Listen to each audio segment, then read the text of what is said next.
new projection. NBC News projects that Hillary Clinton will win in the state of Virginia. 13 electoral votes. Here's how it's shaking out right now. Clinton had it 47% over Trump. What does this mean to the electoral map? Let's take you down to the ice and see where things stand. Trump with 168, Clinton with 122 as our map begins to fill in. But there are some states in gray right there who are going to create a lot of upset stomachs and drama in both campaigns tonight. Let's go to Chuck Todd right now, who is with some of our pollsters to get a little read on what we're seeing here and how we got here. I'm with Bill McInturff, Republican, Fred Yang, Democrat. These guys are the brains behind the home is the other story here. Not only have we seen in the excerpts blowing through the roof the Trump voter, but as Bill noted, your college-educated white voter, she's doing well, but she's not doing as well as they expected. It doesn't cancel out what he got. And listen, this was always out of reach for him when he was fighting with his own party. That's why it was viewed as so calamitous when he went to war with Republicans. The intra-party fighting was viewed as disastrous. But that hasn't really been the case for the last few weeks. The closing weeks of this campaign have had Republicans, even Paul Ryan, who we were talking about in the last hour, singing off of the same song sheet about Clinton corruption. Don't forget health care either. Exactly. They, story. You know, when those premiums went up, they obviously their research said go after it because he hammered health care. With an assist from Bill Clinton, who said, you know, we all know this law, you know, he said something derogatory about Obamacare, which gave them fuel, gave them ammunition. And what was different about the post-Comey period was that he had ammunition and he used it. He'd been a very inefficient candidate until that moment. When the Comey letter hit, he became a very efficient, a very disciplined, almost a traditional kind of candidate. And this is what it yielded. Kevin Tibbles is in Michigan right now. Kevin, what's the move where you are and what are people talking about? Well, Lester, I think it's one of amazement and perhaps a little bit of surprise thrown in because people here last night were attending one of the final Donald Trump rallies here. At any point, did you ever think that Michigan, it might actually come down to Michigan? Never. I never thought it would happen. And what about you? I mean, Michigan did not seem to be in play. This was supposed to be a Democrat state. We were ready to be in play. We were excited for something new and different. And Donald Trump is that person. Well, what does Donald Trump represent to you that is different? He tells it like it is. He isn't politically correct, which is sometimes good and sometimes not, but you know where he's coming from. Well, I have to ask you, as a woman, why did you vote for him? Because he tells it like it is. I have a lot of friends who tell it like it is, and you can trust them. You have to sort through some of the weeds, but when you get to the gist of it, you know he's speaking strong words and that he's going to live up to those words.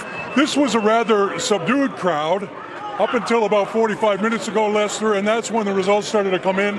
I think people here got excited when they saw what was going on in Ohio, which of course I believe is still too close to call. And then it started coming in here. People started talking about the number of people that voted in the Detroit area, which seemed to be low, and then here, which has been a Republican sort of island in this state of Michigan. But after this evening, I mean, who knows? It's all up in the air. Who knows what's going to happen here, Lester? All right, Kevin Tibbles, thanks very much. And I know in the crush of that room and the noise you may have missed, but Ohio has been called as a Donald Trump state. Donald Trump wins Ohio. And let's drill down on Ohio because it may be Hallie Jackson, because it may tell us a little bit what else is going on in the Midwest. And here's what we're seeing in Ohio, which could be reflected in Michigan, which is another one of these upper Midwest states, and obviously the one we're talking about tonight. Look at this. It wasn't immigration, it wasn't foreign policy or terrorism that ended up giving Trump the win. According to our exit polls, it was the economy. 54% of Ohio voters said that was the most important issue to them. And of the voters who said that the economy was the most important issue, and actually of Ohio voters overall, more of them thought that Donald Trump would better handle the economy. His message on trade seemed to resonate. This is something that we heard from Trump in the closing months of his campaign in the last few weeks as he made trip after trip after trip to Ohio, pressing this message. The other thing driving his victory in Ohio, he is the projected winner there. Take a look at this next board here. It's what we've been talking about all night.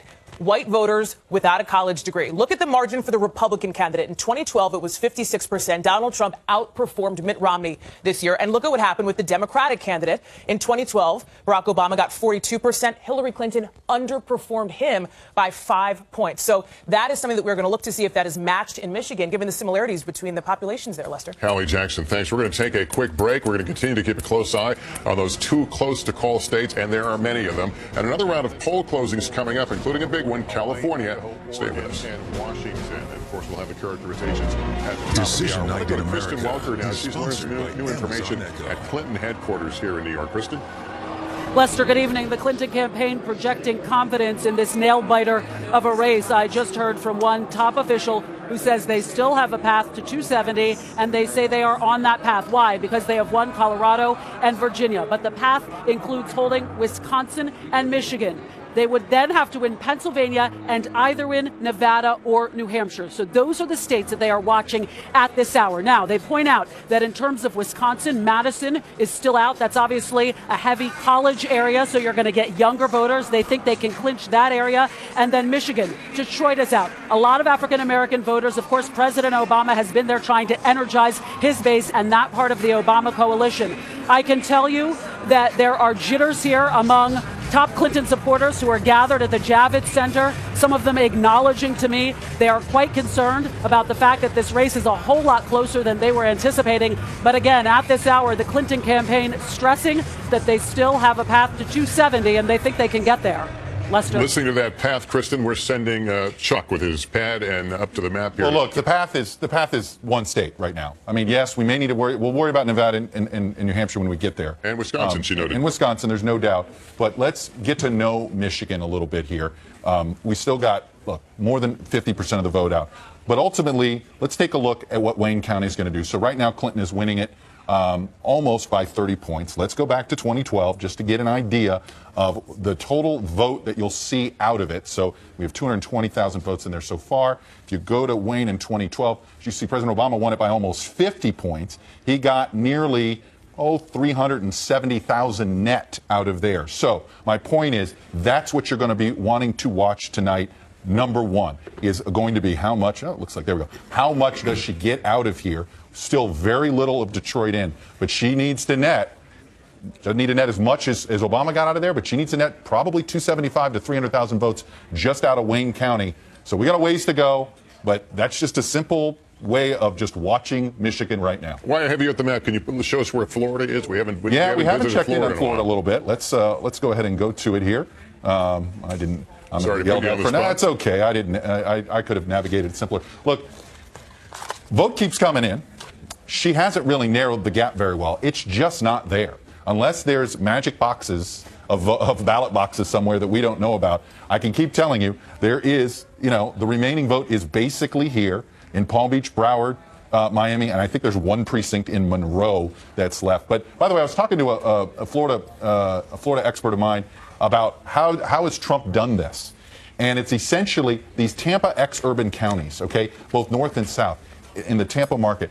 He just blew through every single vote total estimate that Democrats had, and frankly, even Republicans. Just blew through. Look, she did her job in Hillsborough. Normally, how Hillsborough goes, you could say it was the most important swing county in the country over the last 16 years. But this is not enough. She's going to win Hillsborough and lose the state. That doesn't happen very often, but that's the story of what's happened in rural America. By the way, everybody talking about how Trump didn't have much of a get-out-the-vote operation. But didn't need it. Apparently not, that he relied so heavily on the Republican Party, and there was already grousing from some inside states about there not being sufficient get-out-the-vote. Well, the vote got out.